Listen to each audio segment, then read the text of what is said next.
Hello, everybody. Welcome to Talking Numbers. This is Josh, aka Numberz.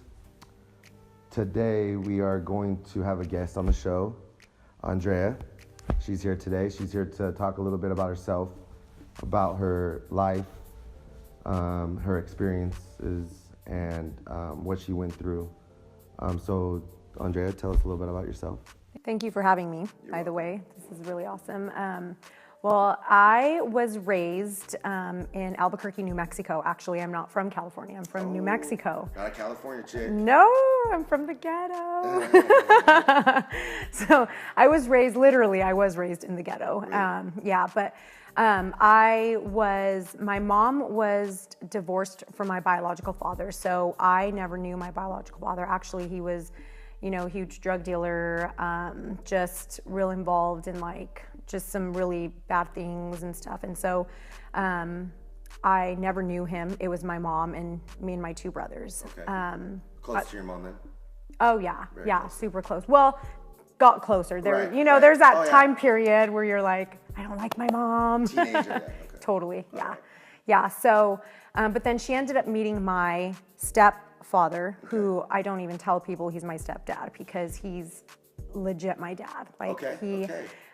They got... I didn't know which way you were going to go with that right now. Yeah, I know. I saw you. You're like, oh, yeah. You could have went good or bad that way. It always can. So. Yeah. No, he was just literally God sent. My mom and him got married, and he had 3 kids of his own. So I inherited 2 sisters and a brother. Oh, that's cool. And so we're kind of like the Brady Bunch. So there's 6 of us, and I'm so close to him. Like, I talk to him more than I talk to my mom sometimes. He took us under his wings, raised us, and then I was raised in a Christian home my whole life. So we always went to church. It was very much, you don't miss church. We were there Sundays, we were there Wednesdays. Everything was very, just very, this is what we do. We don't wear this, we don't do this, we don't listen to this, we don't watch this, and so it was very... You had a structure. Mm-hmm. Okay, good. Yeah. So that's it was good and it was bad because it was very legalistic. So it was a good thing. My parents were very much like, this is what we do. Right. But then you kind of feel like there's no freedom for you to make mistakes. And if you do, you kind of feel condemned, I guess, if that makes sense. Yeah, very much so. Yeah, so I was raised in the church, always went, but then when I got into high school, I turned into a little rebel. Really? I was I was just, my friends and I was just constantly raving and at parties and just doing dumb things, Which is common, right? These days, it is. And it's so cool.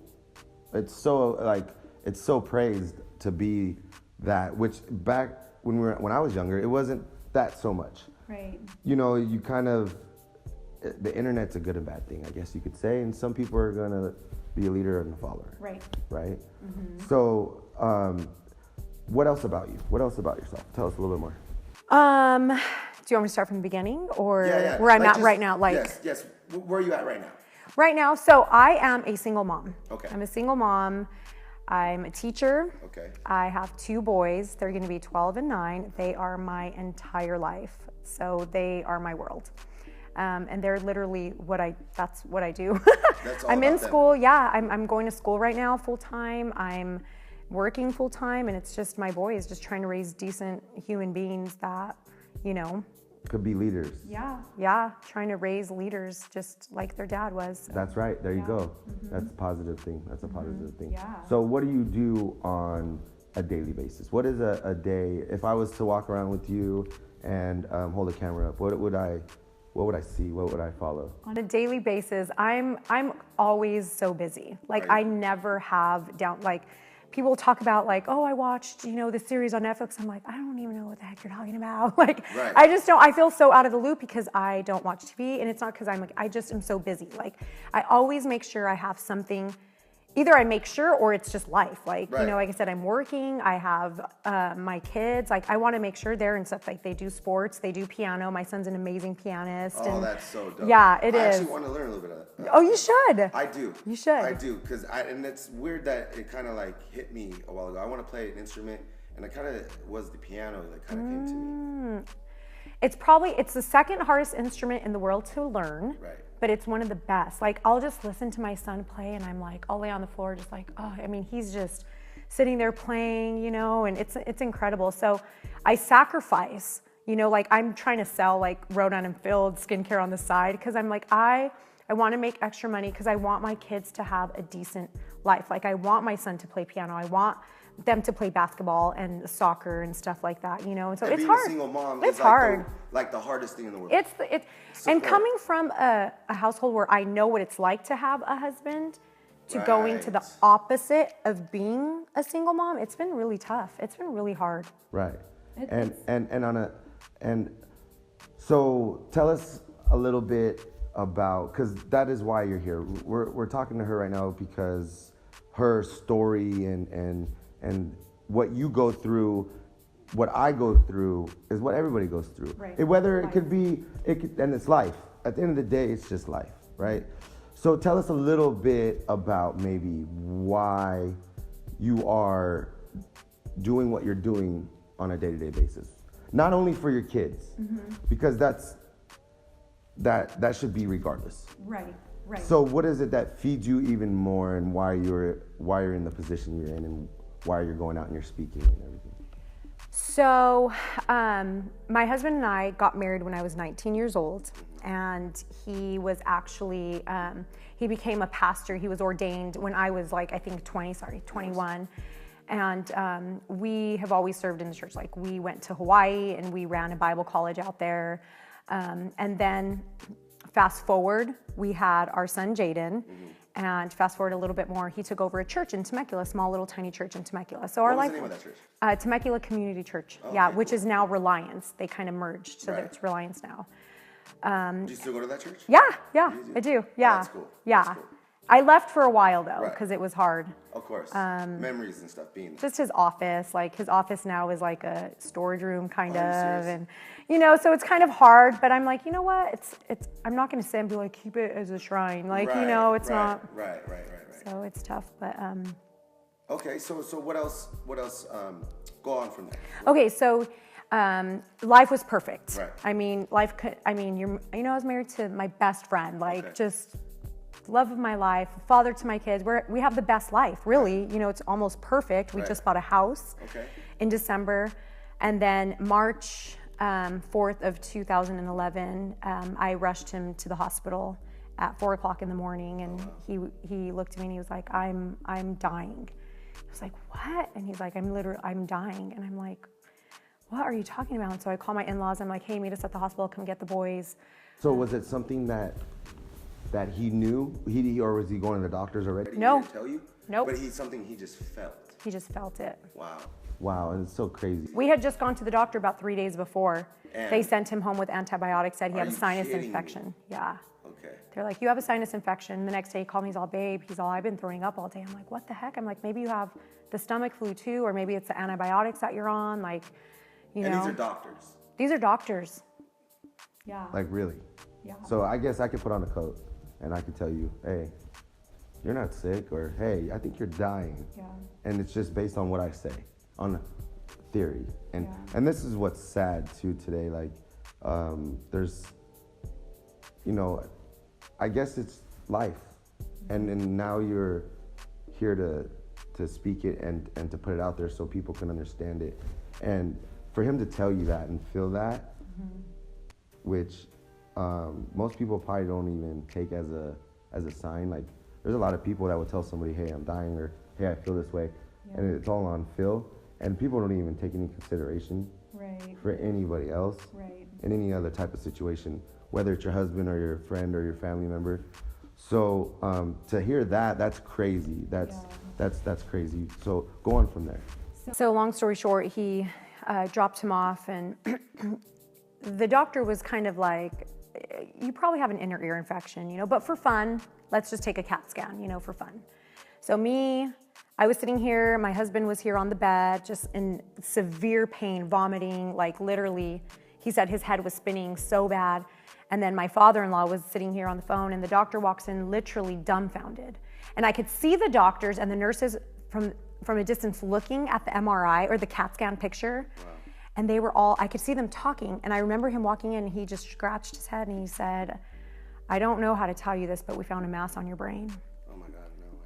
And the first thing that my husband did, like, I just remember, like, I don't even know what I was thinking. I just remember thinking, like, what does that even mean? You know, and Brent raised one hand to the sky and the other hand was on his head and he said, to God be the glory. He said, if this is how God chooses to use my life, he said, to God be the glory. My life is not my own, right. You know, and I'll never forget that. Like he was surrendered to like the lot that was given to his life. Right. 3 weeks later, we had surgery. He got the entire brain tumor out. It grew back 6 weeks later.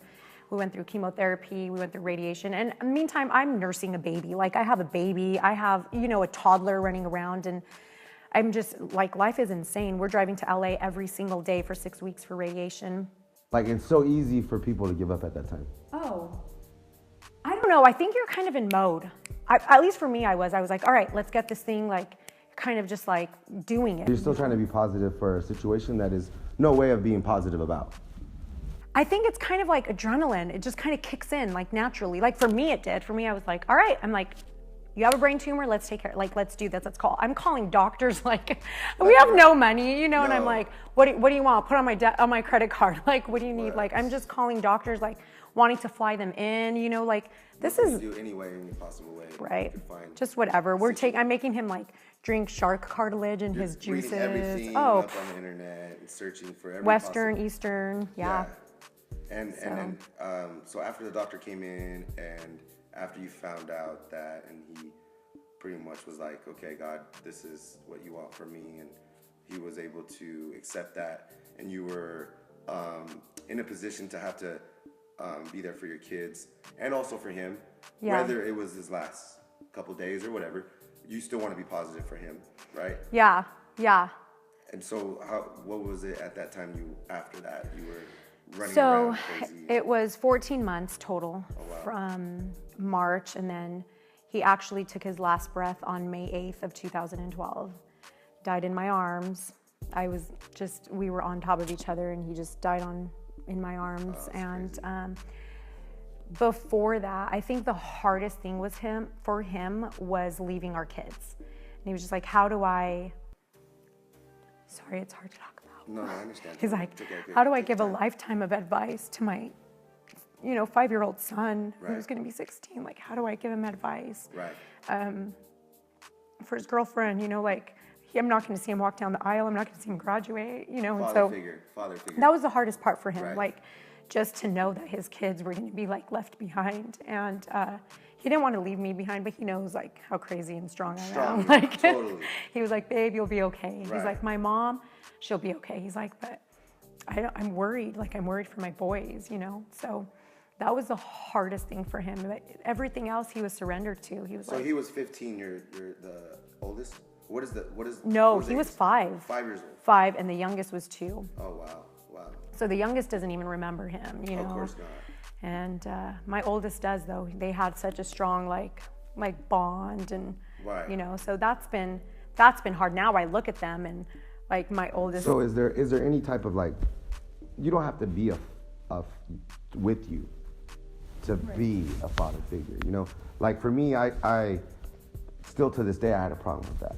Mm-hmm. And for me, I kind of pick people around my life, like around me, that are good father figures, and they kind of do that. So is there like people from the church or some people that you they kind of father figured them, or maybe coaches? My father-in-law, my husband's dad, he's been a rock to my boys for sure. But I kind of last year, it's been years and I've been strong, and I kind of fell apart last year. Right. And I kind of had that falling out with my in-laws in a sense, but they've always stayed in my boys' lives. Like I've always made sure, and they've always made sure. And so was it because you got another relationship, or was it? No, well, kind of both. Yeah, yes. But and no. Isn't that like kind of selfish though? Because you're a woman and you have your needs. Yeah. And you really think, or I don't know how anybody can think that your husband wouldn't want you to be happy. No, they don't think that. It was just my choice of the person I was with. The person I was with, I chose someone that ended up just dragging my heart and my kid's heart. And it was the first guy I ever dated really after my husband died. And he ended up being not who he said he was. And it just, it drug me and my kids, and he was just the complete opposite. And I think that affected my relationship with everyone around me because it was my choice. And I was kind of like, I knew I was compromising with this person I was with. Right. You know, and everybody wants me to get married. Everyone's like, when is your helicopter coming on your roof? You know, like, right. we're When on are you gonna be picked up? Yeah. And it's just, I've always invested my time into my kids. I'm not like out there like, oh, I want to go and date. Like, I'm just But you gotta not understand like, though too, at the end of the day, you can't, if you are not happy yourself, and you are not in a good place yourself, which sometimes can be a relationship with a man or having someone to talk to or whatever. Yeah. But you need to worry about yourself too. Like, that's what we want to do, is let people know that they have to fix themselves. Right. In order to look after their kids or to look after a friend or to be a leader. Right. You know what I'm saying? So for you to be, don't be too, you gotta be selfish sometimes, is what I'm trying to say. You know what I mean? For not just yourself, but for everybody around you. But then I was selfish. Right. And I feel like I kind of bombed that. You can't go on that. You can't go on like, Yeah. I chose the wrong one. You don't know the person. Right. You know what I'm saying? So, character, right? It's all about character. Yeah, it is for sure. Yeah. What got you? So you being in the situation you're in with your husband is what got you into the career you're in. So what is it that you do now? Like you're a teacher, right? You're a motivational speaker. You just got back from New York. Tell us a little bit about New York. Yeah. Okay. So I speak. That's my passion. My passion is to be able to share with hurting people that there is hope. No matter what you're going through, there's always hope. And a lot of times it's a choice. Right. You can sit and blame well, my dad, blah, blah, blah, or my mom, or you know what? And that's fine. I get it. And there's hurt there, and it's okay to hurt, but you can hurt with hope. Oh yeah. But there's a choice. I mean, I've gotten up and I'm like, who the heck wants to go to school at 35? I'm sitting up at 1 a.m. writing dumb papers about I don't want to do that. But I do it because I know it has to be done. Right. And I'm going to do it. You know, and so I think you have an end goal. Exactly. And without that end goal, that's everything, right? Let's go to choice. Choice starts with a goal. Right. And that's you writing down, I have these goals, maybe posting them up, having a visual board that you can look at. The secret, a big thing for me, is the law of attraction, is your energy and everything.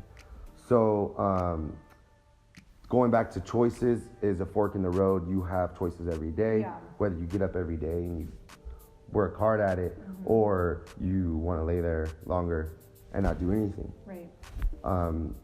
Choice is very, very huge. The choices you made in life for other women to hopefully, whether their husbands died or left, because the same thing, I would consider the same thing. If they're not in their child's life, they died. They're not there for them. They're not there. So for me, and then for those women out there that maybe just had them leave and not be in their life, they kind of dwell on that. Going back to dwelling and you saying don't dwell in choices.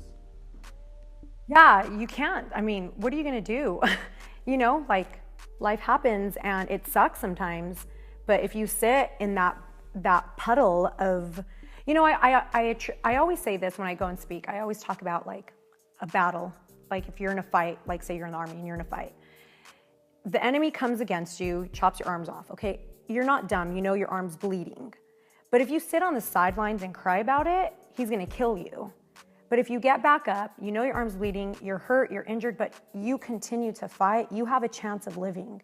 And I think that's huge. We have to keep fighting. We have to keep moving forward no matter what. Bruises, bleeding, one arm, two arms. You know, you can sit and say oh, well, that's easy for you. Okay, I know. And there's nights I cry myself to sleep and I'm I don't want to do this anymore. I've given up. There's been months of that. Months where I'm done. I don't care.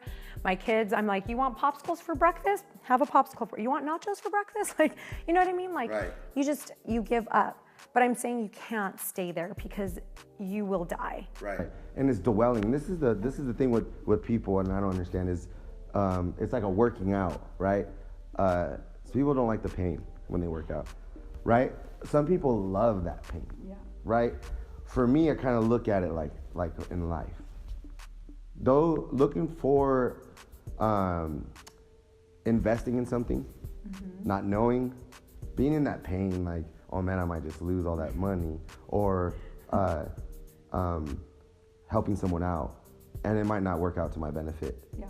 You know, I might get taken advantage of, but at the end, the ones that do succeed, or the ones that do accomplish something, or the ones that stick around and here forever, which I can only tell you is very few, and there's not much people, right? And that's the thing in life, is just feeling for yourself is satisfied, but also on the way is helping others out. And that's what I hope Numberz and bringing people onto the show, and hopefully can tell people don't quit, don't give up, and don't dwell on things. Don't give themselves excuses, and don't care about the pain. The pain is going to be there, it's irrelevant.